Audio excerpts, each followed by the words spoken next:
But there is zero evidence that Maduro did it in the last few years. This is kind of the whole point. You're literally defending Maduro in Venezuela right now. I am not defending Maduro. I am telling you the guy you say is unifying is a pathological liar. Sometimes the most revealing moments in politics happen in the debates that follow. On CNN Newsnight with Abby Phillip, Ana Navarro of The View faced off with commentators Lydia Moynihan and Jason Rantz in a heated panel discussion. And as the conversation unfolds, it quickly becomes a clash over facts, accountability, and competing political narratives. If you believe facts still matter in our democracy, subscribe and join the conversation. Together. That ugly State of the Union clash, well, it just got a little uglier because now President Trump is escalating his fight with Democratic Congresswoman Ilhan Omar and Rashida Tlaib. Both had begun shouting when Trump challenged Democrats to stand for Americans while he was speaking about illegal immigration and fraud in Minnesota. Now, in a post today, Trump said that Omar and Tlaib screamed uncontrollably and had the bulging, bloodshot eyes of crazy people. He likened them to lunatics and suggested that they be institutionalized. Then he added, quote, "We should send them back to where they came from as fast as possible." Vice President J.D. Vance also got in the war of words. They were all looking around for cues from their colleagues because they didn't have the courage to stand on their own. And that, more than anything, Bill, is the saddest commentary on the Democratic Party, that not only will they not stand for the idea that Americans should come first, they won't even have the courage of their convictions. They lean on the person to their left and their right rather than actually have some conviction. But Omar says that she has no regrets. And I think many people look at that moment when the president says it is our responsibility to protect Americans, and he does not acknowledge the fact that two Americans, two of my constituents, two of our neighbors were killed. And it was important for me to just remind the American people that the president and his administration was responsible for killing two American citizens. Congressman Moskowitz, you were in the room last night, right? Was that moment what Donald Trump ultimately wanted and what perhaps your Democratic leadership wanted to avoid? Oh, yeah, no. The president clearly came in with a strategy to do that, right? His strategy was to try to rage bait people into that fight. He wanted that, and he got it. Look, ultimately, he's not deporting two members of Congress, just like he didn't lock up Hillary, even though that was chanted in arenas, around the country. So, look, he can't fix his poll numbers. He can't turn around the fact that he's underwater on the economy, underwater on immigration, the two issues that helped get him elected. So what he's going to try to do is he's going to try to fight to the point where he tries to make us not an option, right? He wants to just bring us down with him to the hope that that might help him somehow survive the midterms. This is the new strategy. He met with his pollsters. They saw where everything is. They can't turn around their stuff. They've ruined it in the first year. So the strategy is to try to bring everybody down in order to survive the midterms. So Rashida Tlaib responded to Trump. She said, "Can't take two Muslims talking back and correcting him, so now he's crashing out." And then she used the hashtag President Majnoon, which means crazy or insane in Persian. Yeah, I mean, she also got what she wanted, which was a mistake, I think, for the Democrats to play into that. I actually agree with the congressman. I think the president was setting up Democrats in a really simple and easy way. They shouldn't have fallen for it. It seems pretty easy to stand up and say, actually, no, I support American people first. That is where I stand. And we can have a nuanced conversation afterwards if you want about illegal immigration. But they walked into that trap because it was so easy to set. Well, but that's not true. I mean, I stand for... Most Democrats did not stand. I stand for Americans over non-citizens. And so do all of my colleagues. But just because... It's not the Galactic Senate. Just because the emperor says rise doesn't mean I get up. Like I'm a different branch of government. I rose for the heroes that were in the gallery, not because the president. But not for the other point. I mean, you rose because, and thank you for rising. I think in those cases that this is an easy moment to be united, whether it's around Team USA or it's around any of the people who were featured there. But that's sending a message that you agree with the statement or the sentiment, and you chose not to stand. Well, I'm sure if Joe Biden told Republicans to rise, they would have leapt from their... But to that point, doesn't that happen at every single State of the Union address? The president says something innocuous. The party that is the opposite party doesn't stand. That happens every single year. Yeah, but I don't feel like this. I don't feel like these shouting matches used to happen. I mean, they started happening maybe in my memory with Joe Wilson under Obama.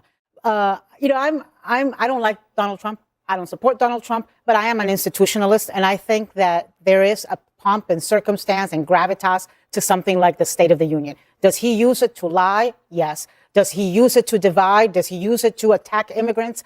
Yes. But that doesn't mean that that two Congress people should be in this shouting match. And look, what he tweeted out today is horribly racist. And I say this as somebody that gets told the same thing over and over again. Go back to where you came from. I can't tell you how many times I open up social media and it says, go eat a burrito and go back to Mexico, because racists are so stupid. They don't realize there's more than one country in Latin America. And I'm not from Mexico. Also, I don't eat burritos. I like tacos. But the fact that what he said is racist and it is horrible, and it's, you know, and it emboldens and it strengthens, empowers racism.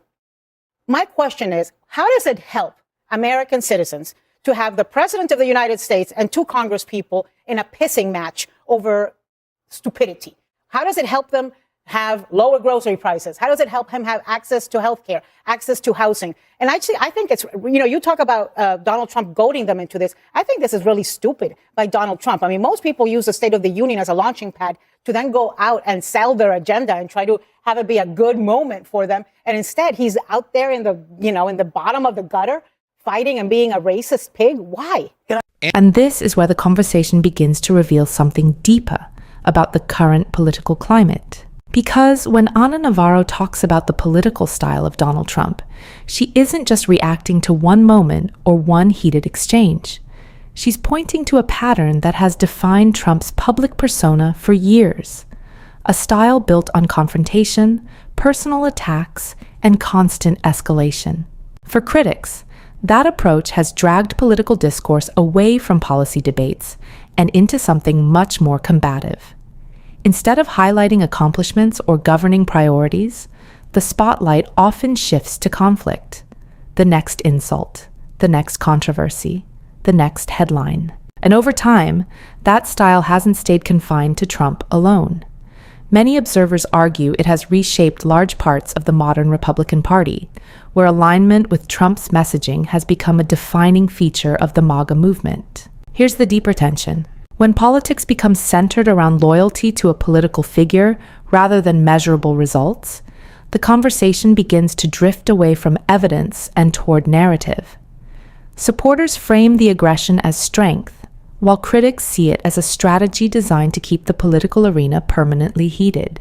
You can hear that divide when figures like J.D. Vance and other Trump allies promote sweeping claims about success, while opponents point to polling numbers and public frustration as evidence of a very different reality. And that contrast raises a larger question about the direction of American politics. Because if the loudest voices in the room are rewarded for outrage rather than solutions, the debate stops being about policy outcomes and starts becoming about spectacle. That's why moments like this panel matter.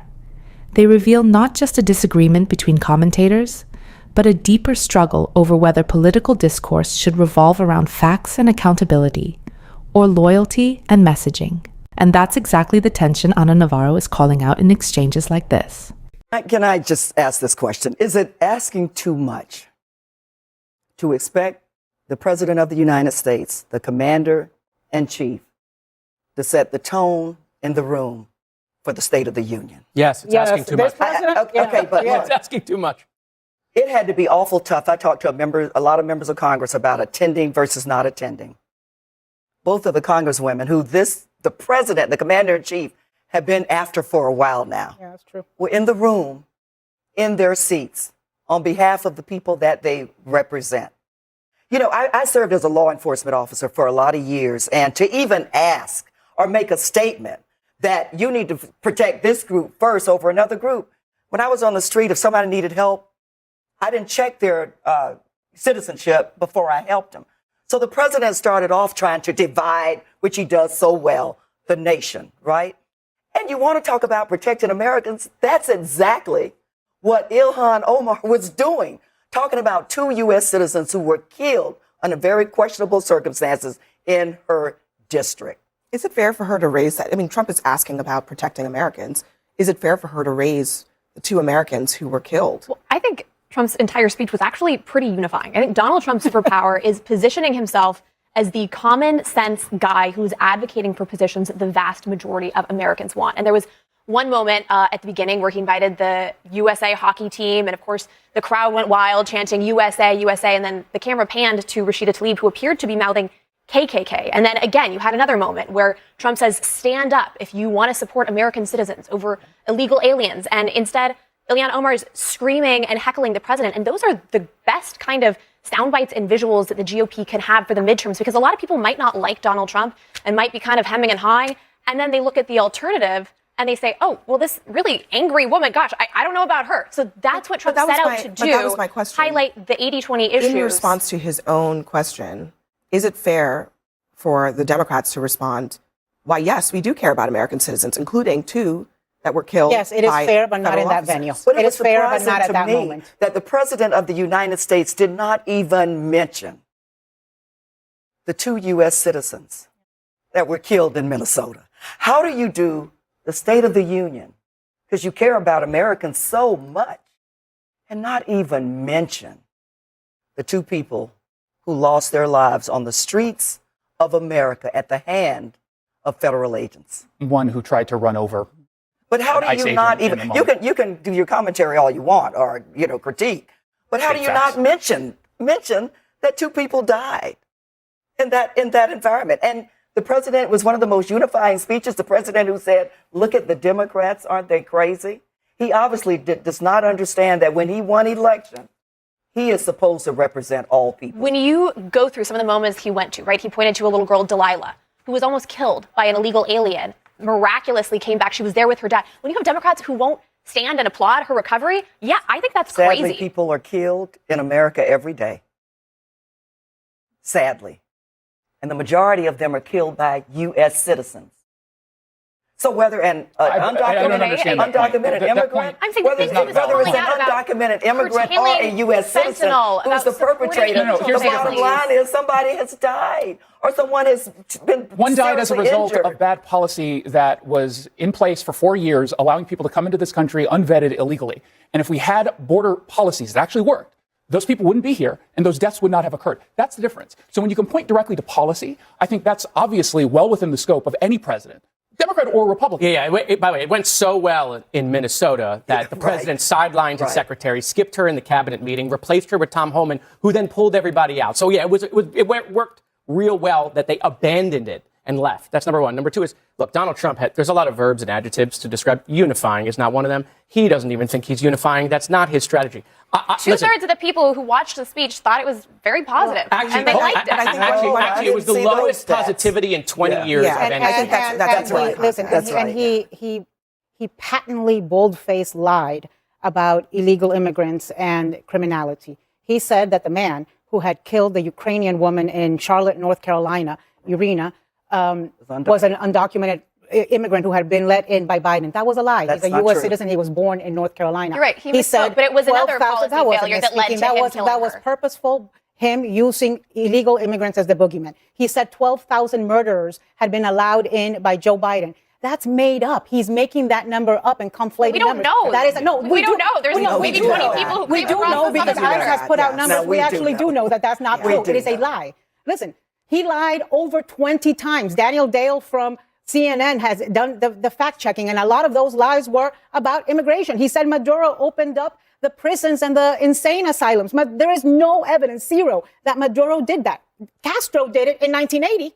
But there is zero evidence that Maduro did it in the last few years. This is kind of the whole point. You're literally defending Maduro in Venezuela right now. Maduro. I am telling you, the guy you say is unifying is a pathological liar. I don't think it's defending Maduro to just point out that what Trump said about Maduro is not true, okay? That's not a defense of Maduro. It's just a defense of he's facts. so unifying. I feel unified. Don't you feel unified? I mean, I feel so unified that the president, he's just unifying everything. It is painting us. We are being brought together at every moment of every day. We're just dripping. All right, next for us. Here's where the full scope of the challenge facing our democracy becomes impossible to ignore. On panels like CNN Newsnight with Abby Phillip, we see a stark, almost textbook clash between truth and manufactured narrative.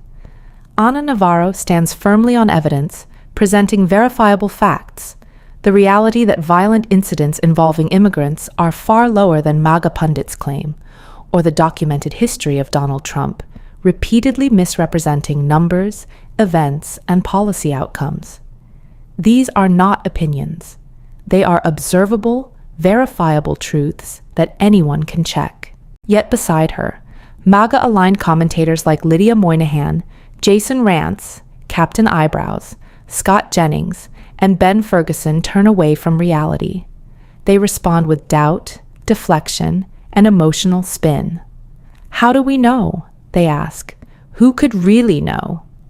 Even when official data exists, they dismiss it, because in their worldview, outrage, perception, and narrative are worth more than facts. This is the essence of MAGA strategy: feelings over evidence, loyalty over accountability, and spectacle over truth. And it's not just a debate tactic, it's a pattern that erodes trust in institutions. One isolated incident becomes evidence for sweeping generalizations. One fact-based correction is rebranded as just an opinion. Truth is rendered relative, contingent on who shouts the loudest, not on what can be verified. And when truth is optional, democracy itself is at risk, because an informed citizenry is the bedrock of democratic governance, and if citizens cannot distinguish facts from spin, the system starts to fail. Meanwhile, reality is unambiguous. Jared Moskowitz notes that Trump's State of the Union drew the lowest approval rating in 20 years. Polls consistently show that roughly 65 to 70% of Americans view Trump and his administration as deeply concerning. No amount of media spin can change that. Facts persist, facts survive, facts matter. Here's the deep contradiction. MAGA pundits like Lydia Moynihan and Jason Rantz claim to value facts over feelings, yet their actions reveal the opposite. Every incident involving an immigrant becomes proof of a threat. Evidence contradicting their narrative is dismissed. Emotion and outrage become the standard for truth. In reality, what they present as objective analysis is often just ideology packaged as fact. This isn't merely a television panel. It's a mirror reflecting a broader crisis in our political discourse. It shows how spectacle can overwhelm substance, how loyalty can trump accountability, and how manipulation can masquerade as commentary. And that's exactly why voices like Ana Navarro are indispensable. They stand as a reminder that facts, integrity, and evidence are not negotiable. Truth matters, especially when deception is constant, and the stakes are the health of democracy itself. Because democracy cannot survive on outrage alone. It survives on clarity, accountability, and the courage to confront manipulation wherever it appears. The takeaway is unmistakable. The vast majority of Americans see the difference between reality and theater. They recognize what is real, and they recognize what is orchestrated. And understanding that distinction is what preserves democracy from being consumed by spectacle, misinformation, and orchestrated outrage.